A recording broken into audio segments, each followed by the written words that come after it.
ոճաբանության եւ քերականության մարտերում պիտի միշտ ոճաբանությունը հաղթի։ Այսինքն, եթե նույն ուղղությամբ են նայում, ուրեմն շատ լավ, բայց եթե կա հակադրում կանոնի եւ ոճի, պիտի ոճը հաղթի։ Որովհետեւ ոճի այդ հաղթանակը չի նշանակի, թե դու քերականական կանոնի չիմացությամբ ես արել դա, այլ ճիշտ հակառակը, կերևա որ դու իմանալով իսկ ճանաչելով դա դիտմամբ հրաժարվել ես դրանից կամ շրջանցել ես այս պահին այսպես եւ իրեն էլ խնդրել ես ներողամտաբար նայել արարքիդ, այսպես ասած, եւ հենց այդ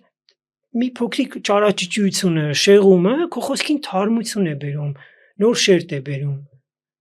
Հաճախ օրինակ տեսեք, ոճի մասին ենք խոսում, ասում են այս գրողին հատուկ են SS ձևեր։ Հիմնականում նկատել եք, որ ոճի առանձնահատկությունները ամենացայտուն բաները, որով տարբերվում է ոճը, այս մարդու ոճը, հենց այդ քերականական շեղումներն են։ Պետք է բոլորս նույն կանոնների եւ ընդունված գաղափարների մեջ խոսեինք, ոչ ոճ կունենայինք, ոչ տարբերակում, ոչ էլ երանգներ։